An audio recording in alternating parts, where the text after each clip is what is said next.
preciosa reunión en esta santa noche.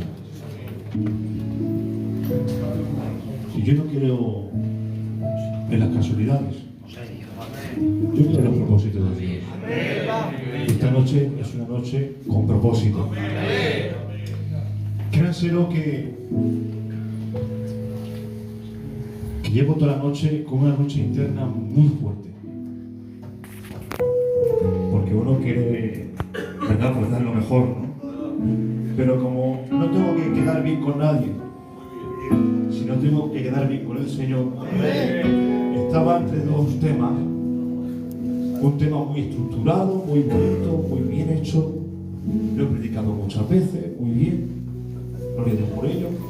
Y tengo otro tema que solamente lo he predicado el martes, apenas está confeccionado, pero me arde en las entrañas y me brota en el corazón. Y voy a ser legal a lo que Dios quiere en esta noche. Y en esta preciosa noche, yo quiero exaltar la persona magna de nuestro Dios. Voy a estar, les prometo que no le voy a dar la noche. Voy a estar poco rato, pero pregunto a la querida juventud de Cataluña, ¿necesita la palabra de Dios, sí o no? Pues tengo un texto muy sencillo, muy corto, muy breve, pero es palabra de Dios.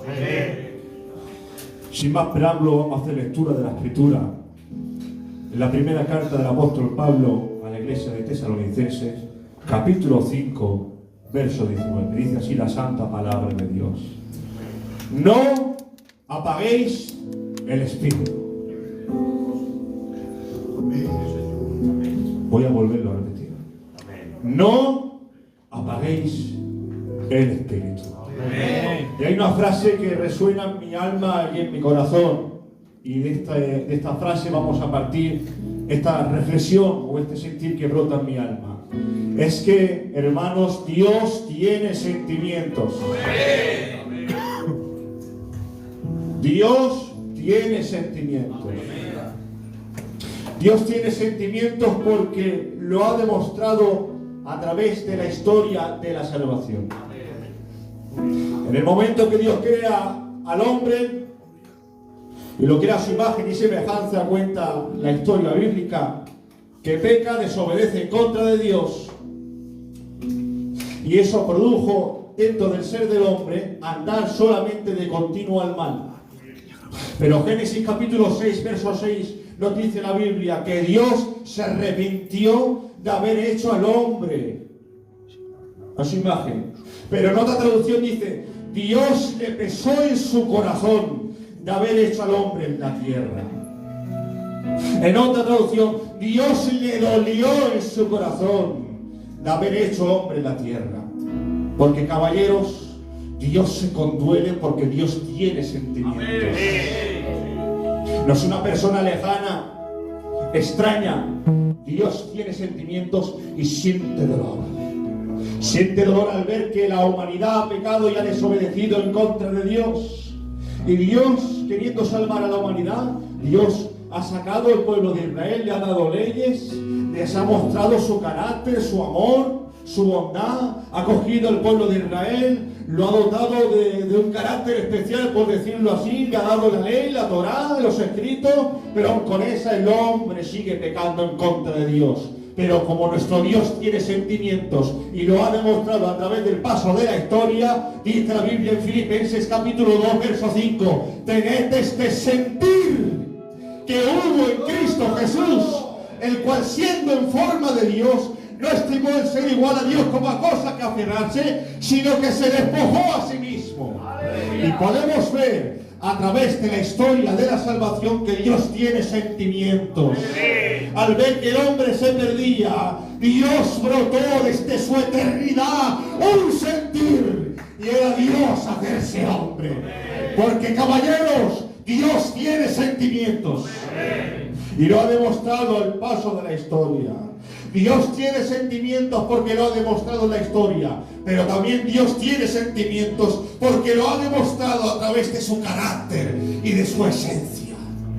Hoy, en esta preciosa noche, aunque no está bien estructurado, pero quiero exaltar la persona eterna de nuestro Dios. Hoy vamos a glorificar su carácter. ¿Por qué tiene sentimientos Dios? Porque Dios, hoy mira hermano, vamos a desarticular falsas doctrinas que atentan en contra de la personalidad de Dios. Hay gente en medio del mundo que cree que son tres dioses, que allí arriba en el cielo hay tres tronos. Pero eso es una falsa doctrina, porque a eso se le llamaría el triteísmo. Nuestro Dios no es tres dioses, no se asientan tres tronos. La fórmula magistral es que nuestro Dios existe eternamente en tres personas. Pero hay gente que cree, hermanos, que Dios se manifiesta en tres estados. Yo hasta hace muy poquito, Falico, lo creía, que a través del paso de la historia Dios se manifiesta a veces con el Padre, esa misma persona se manifiesta con el Hijo y esa misma persona se manifiesta con el Espíritu Santo. Pero a esa falsa doctrina la vamos a desarticular, porque eso se le llama el modalismo. Y nuestro Dios no tiene manifestaciones. Son tres personas, hermanos míos, que existen eternamente desde toda la eternidad. Otra falsa doctrina, a ver si me sale, el subordinacionismo, que creen que el Hijo y el Espíritu son inferiores al Padre. Pero es que resulta ser que las tres personas de este gran Dios que tenemos comparten igualmente todos los atributos de la Trinidad. Y en esta noche quiero desarticular todas estas falsas doctrinas. ¿Por qué me dices todo esto, Antonio mío? ¿Por qué me dices todo esto? Porque brotaba un dolor en mi alma. Y brotaba una pregunta y yo le decía al Señor, Señor, ¿qué sentirás tú al ver que la gente se hace una imagen errónea de tu grandeza? Al ver que la gente se hace una imagen distorsionada de lo que tú eres, de tu grandeza y de tu inmensidad. Hoy en esta preciosa noche quiero decir en voz en cuello que nuestro Dios tiene sentimiento. Reprendo, ato, abordazo toda falsa doctrina que atenta en contra de la naturaleza de Dios. Eres un Dios omnipotente, eres un Dios omnisciente, eres un Dios que todo lo puede. ¿Sí o no? Dios tiene sentimientos.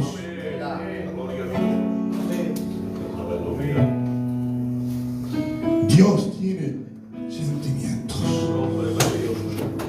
¿Pero qué texto? ¿Cuál es nuestro texto que hemos leído?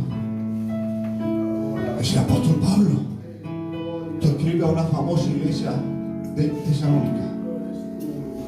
Y esta iglesia, a lo largo de los capítulos, nos habla, hermanos, de la ausencia de Pablo en la iglesia, de la conducta de la vida de la iglesia. El famoso capítulo 4 que habla de los eventos futuros, pero nosotros no hemos leído ninguno de esos capítulos. Hemos leído al final de la carta. ¿Y qué pasa al final de la carta? El apóstol Pablo escribe una exhortación a la iglesia de Tesalonicenses, porque la iglesia de Tesalonicenses no andaba bien. Su conducta era una conducta errónea, por eso lo vamos a leer. Dice: mirad que ninguno pague a otro mal por mal. Antes seguid siempre lo bueno unos para con otros y para con todos. Estad siempre gozosos. Orad sin cesar. Dad gracias en todo, porque esto es la voluntad de Dios para con vosotros en Cristo Jesús. No apaguéis al Espíritu, no menospreciéis las profecías, examinadlo todo, retened lo bueno, absteneos de toda especie de mal. Es más, lo que está hablando el apóstol Pablo es exhortaciones para conducir la iglesia de Tesalónica a una conducta. ¿Saben por qué? Porque estaban apagando el Espíritu. ¿Y qué es apagar el Espíritu? Apagar el Espíritu significa ahogar su obra en nosotros, estorbar su obra en nosotros. ¿Qué es lo que ahoga el Espíritu? Lo que ahoga el Espíritu es el pecado.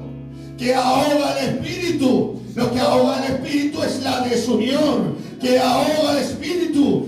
Lo que ahoga el Espíritu es la crítica, es el pecado, hermanos míos. Y esto estaba ocurriendo en la iglesia de Tesalónica. Pero el buen apóstol Pablo, como buen defensor de la fe, habla exhortándoles con cariño y con amor. No apaguéis al Espíritu. ¿Sabe lo que dice un autor muy reconocido llamado Riley? Dice: El espíritu es apagado siempre que su ministerio es ahogado en un individuo o en una iglesia. ¿Y por qué habla del espíritu? Porque el mismo apóstol Pablo nos relata en la escritura, en otro texto, que el Espíritu Santo no es una fuerza activa como creen los testigos de Jehová, ni es una fuerza todopoderosa que va. El Espíritu Santo tiene sentimientos porque hemos dicho que comparte igualmente todos los atributos juntamente con el Padre y juntamente con el Espíritu. ¿Y dónde podemos ver eso? Efesios capítulo 4 verso 30 dice: y no contristéis al Espíritu Santo de Dios, con el cual fuisteis sellados para el día de la redención. Otro texto, Efesios capítulo 5 verso 18: no os embriaguéis con vino, en lo cual hay disolución, antes bien sed llenos del Espíritu. Es que atención, el Espíritu Santo es Dios y tiene sentimiento, y ahí va con mucho amor y con mucho cariño. Hay gente que peca, hay jóvenes que pecan y no se conduelen, pero el Espíritu Santo siente dolor cuando peca. El Padre desde arriba está viendo, llora cuando peca, llora cuando cae. Pero ¿qué pasa en la iglesia del siglo XXI? Que pecamos y no nos condolemos, que pecamos y tenemos la conciencia cauterizada. Pero hoy Dios viene diciéndote en esta noche: no apagues el Espíritu, porque el Espíritu es una persona de la Santa Trinidad. El Espíritu Santo es Dios, y tu Dios tan grande, tan grande, tan grande tiene sentimiento. ¿Qué está pasando en la iglesia del siglo XXI? Que estamos apagando el Espíritu, señores. ¿Qué está pasando en nuestra querida obra Filadelfia? Filadelfia empezó del Espíritu. Apenas había doctrina, apenas había teología, pero había Espíritu, pero reinaba el Espíritu. ¿Pero qué está pasando en la iglesia? Hoy Dios hace un llamado a tu corazón: no apagues el Espíritu, no conquistes el Espíritu, porque esta obra es de Dios. ¿Por qué? Porque Dios tiene sentimientos. Dios tiene sentimientos. Ay, Dios tiene sentimientos. Dios tiene sentimientos, y el Espíritu Santo se contrista cuando cambiamos a viejos hábitos. Hay hábitos en nuestra vida que no le agradan a Dios. Yo hablo por mí, y no hace falta que lo diga chillando. Hay habitaciones secretas dentro de nuestra alma que tienen que ser tratadas por el Espíritu Santo. Hay conductas dentro de nuestra alma que necesitan ser tratadas. Y depende de la manera que vivamos o nos conduzcamos dentro o fuera de la iglesia, contristamos al Espíritu. Pero quiera Dios en esta preciosa noche nos invada con su gloria. Ay, yo no quiero que el Padre se conduela por mi conducta.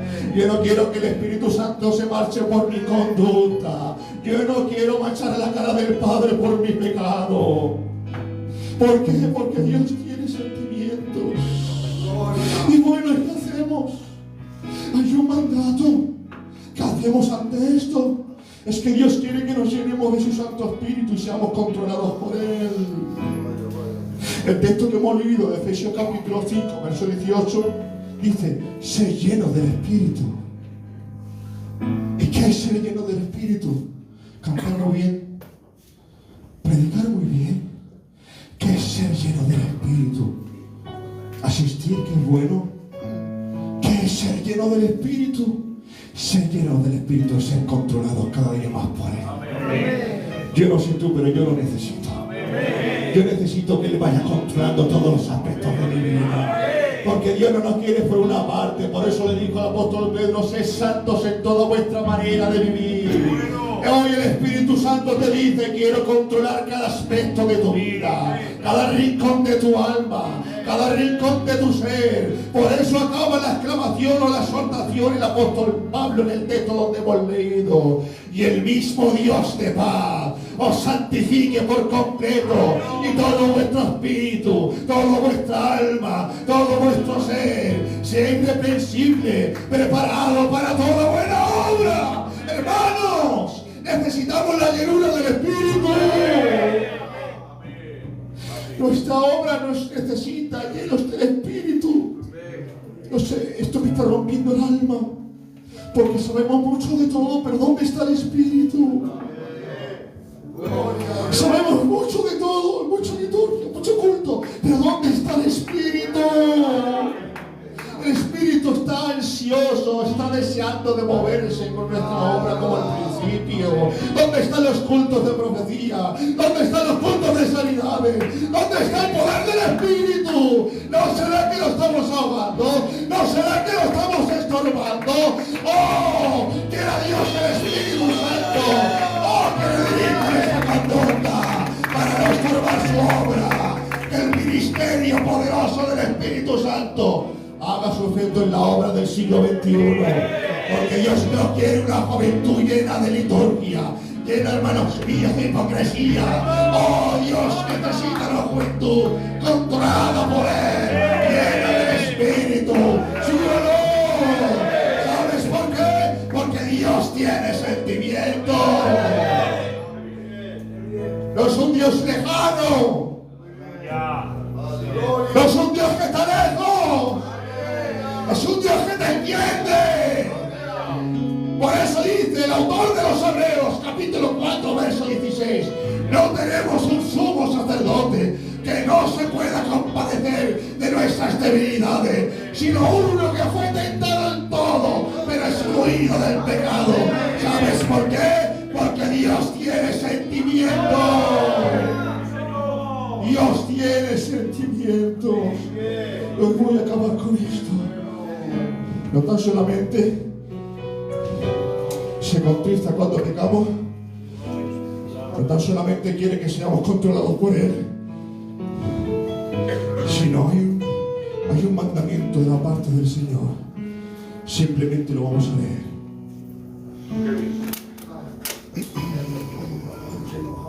Quiere que andemos en el Espíritu.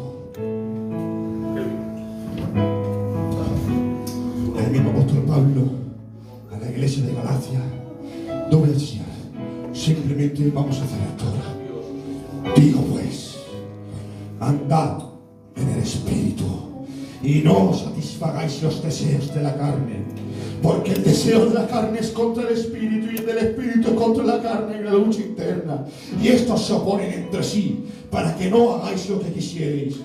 Pero si sois guiados, pero si sois controlados, pero si sois llenos por el Espíritu, no estáis bajo la ley.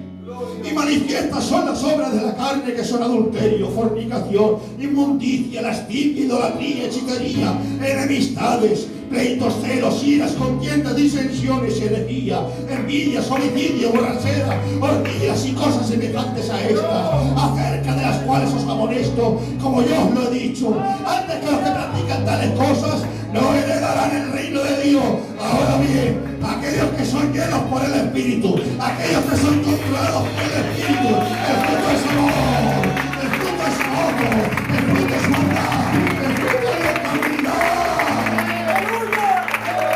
¿Pero sabes por qué? Porque Dios tiene sentimientos. Y ahora acompañadme, por favor. Dios tiene sentimientos. ¿Cuáles son los sentimientos de Dios?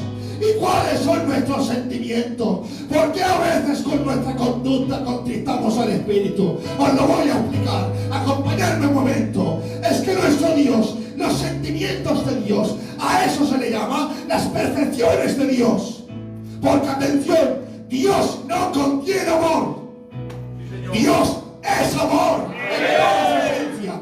Dios no contiene justicia. Dios es justicia en toda su esencia. Dios no contiene bondad. Él es toda la bondad. Pero ¿qué es lo que pasa? Es que nosotros, bajo esta conducta pecaminosa, en el momento momento que florecen los sentimientos emanan, hermanos míos, a causa de lo que nos rodea.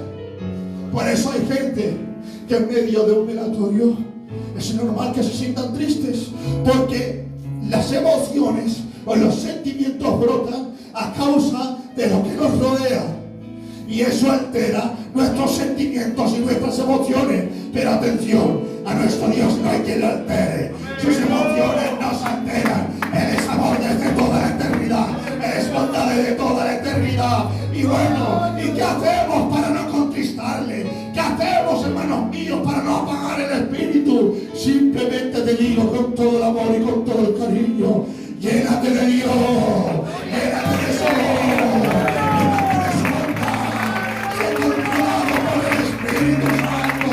No dañes la persona del Espíritu, no dañes su persona, porque tu Dios tiene sentimientos. ¿Sí o no? Dios tiene sentimientos. Tu nombre precioso, Señor. Llevo unos días que me rompe el alma. ¿Qué pensará Dios en mí? ¿Estaré viviendo como Dios quiere que viva? ¿Le agradará mi conducta delante de Dios? ¿Agradan mis palabras delante de Dios? ¿Agradan mis acciones delante de Dios? Pregúntate esto. Porque tu Dios tiene sentimientos, y depende de la manera que andes vas a dañar a Dios. Pero quiera Dios en esta hora, nuestro Dios no es como el demonio, que va, Dios lo reprenda. Porque el demonio, una vez que fracasas, arrastra tu pecado, tu acción sobre tu cara y te dice: mira lo que has hecho. Pero Dios en esta preciosa noche no te reprocha nada, porque Él no tan solamente es justicia, Él es amor. Él no es justicia para restregar el pecado en nuestra cara, Él es amor. Y Dios en esta noche te está esperando con los brazos abiertos. Con sus sentimientos quiere embaucar tu alma. Con sus sentimientos te está diciendo: te estoy esperando con los brazos abiertos. Sé que no estás viviendo bien, sé que tu conducta a veces no me agrada, pero te digo, el Espíritu Santo está aquí en esta noche y te dice: te amo, quiero restaurarte, quiero levantarte. Porque Dios tiene sentimientos. Y acabo en esta preciosa noche del mismo modo que he empezado. No